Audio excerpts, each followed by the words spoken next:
sejam bem-vindos à nossa aula de língua portuguesa para o 6º ano do ensino fundamental da Rede Estadual de Educação de Goiás. Lembrando que esse é o projeto Seduc em Ação, que tem programas diários com aulas para o ensino fundamental dos anos finais. Eu sou a professora Laís e nossas aulas têm acessibilidade em Libras com o intérprete Cleiton. E o nosso tema de hoje é carta de leitor, tá? Conteúdo importante para o 6º ano do ensino fundamental dos anos finais. Quero fazer uma observação que tivemos aqui, o grupo, se era carta de leitor ou carta do leitor, e eu quero aproveitar e falar um pouco sobre o artigo, tá? Carta de leitor ou carta do leitor, a gente tem a mesma interpretação. A diferença é que eu tenho aí um artigo definido masculino, tá? Então, quando eu falo carta do leitor, eu me refiro a um leitor específico daquela revista, daquele jornal. Carta de leitor, eu tenho um termo mais genérico, né? Mais abrangente, qualquer leitor, tá? E o que seria carta de leitor, então? Então, vamos lá. O gênero carta de leitor é um tipo de carta, ele é um gênero epistolar. Nós temos ali o gênero carta, mas nós temos direcionamentos dessas cartas. A gente tem a carta pessoal, por exemplo, que é uma carta destinada a pessoas próximas, que eu tenho um laço afetivo, né, um vínculo mais afetivo com a pessoa. Na questão da carta do leitor, eu tenho um cenário, eu tenho um contexto bem específico para a carta do leitor acontecer, tá? Porque ela é veiculada geralmente em jornais e revistas. Então, a carta é de quem? Do leitor. Leitor do quê? Jornais, revistas, tá? Então, ali, os leitores podem apresentar suas opiniões, tá? E dentro da revista ou dentro do jornal, eu tenho esse painel do leitor, o fórum dos leitores, onde a carta é exposta, normalmente nunca na íntegra, tá, pessoal? Então, para que eu faço uma carta do leitor? Para opinar, para agradecer, para reclamar, solicitar, criticar, elogiar. E qual que é a finalidade desse gênero, não é? Bom, ele assegura uma resposta, né? Um feedback, a gente usa esse termo em inglês de feedback, que é a resposta dos leitores àquele veículo de comunicação que eles estão consumindo, tá? É um canal direto ali com a mídia, né, ou revista ou jornal, e a pessoa que está lendo. E dessa maneira, nessa interação, é um importante instrumento de comunicação, né? E o leitor, ao interagir com este meio de comunicação, isso abre margens para várias possibilidades, às vezes até na produção de pauta da próxima matéria, tá? Às vezes pode acontecer também de leitor com leitor, isso é interessante a gente saber também. A carta do leitor não é uma carta que vai obter resposta, tá? Ela vai ser publicada naquela mídia, e pode ser que haja assim, uma interação entre leitor e leitor, algumas vezes a revista até pode se direcionar para responder uma carta em específico, mas normalmente é uma carta sem resposta. É legal a gente pensar no seu contemporâneo, que nós temos hoje, quando a gente pensa na tecnologia e nos meios em que as notícias, as reportagens, elas são difundidas, né? Nós temos aí outros meios, com o advento da internet e o jornal digitalizado, ou de internet, né, de blogs de notícia. A carta de leitor, ela já não tem esse direcionamento para esse tipo de mídia, porque o seu contemporâneo é o comentário. Se vocês pegarem redes sociais em que vocês vão ver publicados notícias, é muito comum que nós vejamos nos comentários essa interação das pessoas que consomem, que leem aquela reportagem, e elas querem se expressar, querem opinar, querem reclamar, querem concordar. A carta de leitor, ela funciona para isso, tá? Só que com mídias impressas. E quais são as características? Eu acho que eu pulei um slide. Isso. O suporte, é sobre isso que eu estava falando, ó. Os textos são... Aí, agora sim. Os suportes são os veículos de comunicação, como eu falei. Quando eles são impressos, como revistas e jornais, é normal que a gente tenha essa interação através da carta do leitor, tá? E dentro dessas mídias, eu tenho uma pequena seção onde aparecem essas cartas de leitor. Normalmente, elas não são na íntegra, tá? Porque as cartas, elas são grandes e o espaço ali, como ele é menor, um editor, ele vai tirar ali daquela carta que foi recebida pelo leitor as informações mais importantes. E é só uma questão de diagramação também, que a gente tem no jornalismo, tá? Então, de ficar bonito, de ficar esteticamente agradável ali e não muito grande. E antes de ser publicado, foi o que eu disse, ela passa por essa revisão, tá? Para se adaptar àquele texto impresso e tirar eventuais erros e coisas indevidas, né? Palavrões, etc.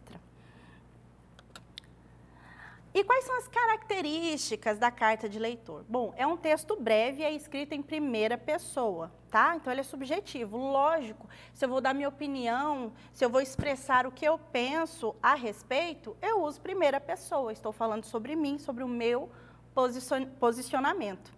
E tem temas atuais e de caráter subjetivo, porque são as minhas impressões sobre um tema atual. Uma linguagem simples, clara e objetiva. Não é nenhum texto poético, né? Não é isso que a gente vê na carta de leitor. Presença de destinatário e remetente. Sim, por quê? Porque é carta. E o gênero textual, ele tem dessas coisas. Ele tem uma característica que comporta todos os gêneros da mesma espécie. Seria mais ou menos assim, eu vejo um chihuahua, eu sei que é um cachorro. Eu vejo um pastor alemão, eu sei que é um cachorro. Eu vejo um cavalo, eu sei que não é um cachorro. É mais ou menos aí com o gênero carta, tá? Então, o gênero carta são todos parecidos, mas eu tenho carta de leitor, eu tenho carta pessoal. Então, aqui eu tenho essas características essenciais da carta. Destinatário, que é para quem vai a carta, que no caso é uma revista ou um jornal, é uma mídia. E o remetente, que é quem envia a carta, que no caso aqui específico é o leitor, tá? É um texto expositivo e argumentativo, porque eu estou expondo a minha opinião e eu estou argumentando por que essa é a minha opinião. E a estrutura da carta, olha só, geralmente as cartas de leitor não seguem uma estrutura padrão. No entanto, elas apresentam esses elementos fundamentais que é para caracterizá-los como carta. Local e data. Então, toda a carta vai começar, no nosso caso que estamos em Goiânia, Goiânia, 31 de agosto de 2020, porque é a data de hoje, se eu estivesse escrevendo uma carta hoje, tá? Vocativo. O que é o vocativo? Vocativo é vocare, chamar, é um chamamento. É para quem eu estou direcionando a minha fala na carta. Então, se eu vou escrever para a revista X, então eu vou falar, cara, revista X, ou editor-chefe fulano de tal, ou então colunista fulano de tal, tá bom? Então, o vocativo, ele é um direcionamento, é um chamamento de para quem eu, leitor, estou direcionando a fala ali da minha carta, o meu discurso, tá bom?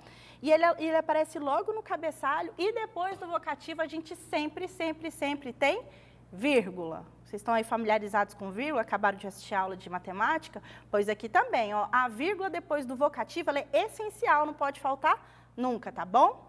Aí eu tenho a introdução da minha carta.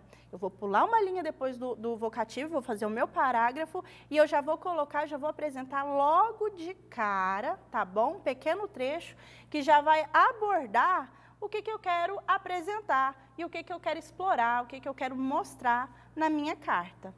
E depois eu tenho o desenvolvimento, e isso é muito importante, porque na carta do leitor, como é um texto argumentativo, no desenvolvimento eu vou dar os meus argumentos de por que eu estou me posicionando daquela maneira. Então eu posso falar, gostei muito da matéria sobre o Covid, mas por quê?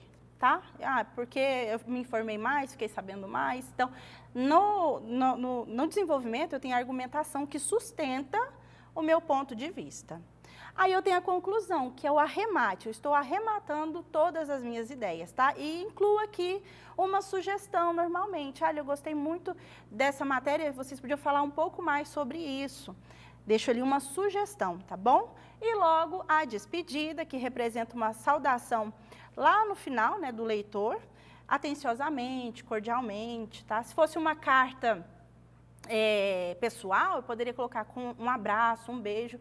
Na carta do leitor isso não pega bem, tá? Então, assim, cordialmente, é tudo bem formal. E, por fim, a assinatura, e o leitor vai assinar o nome embaixo, tá bom? Pode aparecer também em forma de sigla, como ó, Afonso Miguel Pereira dos Santos. Na sigla ficaria AMPS, tá? É uma possibilidade. Como eu falei, a carta de leitor, ela é uma carta argumentativa. Então, eu tenho esse segmento aqui, ó, tese e argumento. Tese é o meu posicionamento, a minha opinião, meu ponto de vista sobre um tema. Tema é o que eu vou abordar, do que eu estou falando, meu assunto, tá? A tese aí é o ponto de vista. Então, ela é o objetivo do texto, por que eu estou escrevendo aquela carta. E eu tenho os meus argumentos, que são as razões que vão fundamentar o meu ponto de vista. Não basta ter uma opinião, você tem que fundamentar bem os argumentos, porque você quer convencer, você quer que as pessoas enxerguem o seu posicionamento tal qual você enxerga, tá bom? Olha a fundamentação aí, ó. Argumentos fundamentados favoráveis à tese, quando você quer que concordem com a sua tese. E contra-argumentos, quando você quer ir contrário a uma tese, tá bom? Trouxe também um exemplo de carta de leitor. Olha só, aparece tudo que a gente falou da estrutura. Olha aqui o cabeçalho. De onde foi escrita essa carta? Lá de Arapongas, cidade da minha mãe. Quando que foi escrito? 5 de julho de 2013. E olha só o meu vocativo, prezado senhor Silva. Olha a vírgula, importante, depois de vocativo eu sempre tenho vírgula.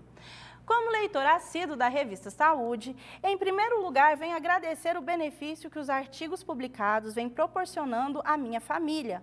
Muitas das dicas fornecidas conseguimos colocar em prática e, dessa forma, melhorando consideravelmente o nosso bem-estar.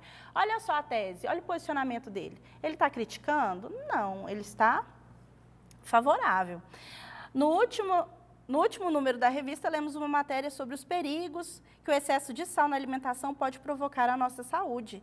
É fato que já tínhamos algum conhecimento sobre o assunto, porém, não em detalhes. Como nossa família está sempre em busca de uma vida mais saudável, desejamos também colocar em prática algumas destas dicas. Ocorre que o sal já faz parte das nossas vidas há tempos e não se encontram com tanta facilidade receitas que não utilizem. Sendo assim, solicito a gentileza de, se puderem, publicar receitas de pratos onde possamos substituir o sal por outras ervas ou condimentos que não prejudiquem nossa saúde. Olha a despedida, né? Atenciosamente. E no final ali eu tenho a assinatura, o nome da pessoa. E olha só, normalmente a conclusão, como eu disse, apresenta ali uma sugestão, tá bom?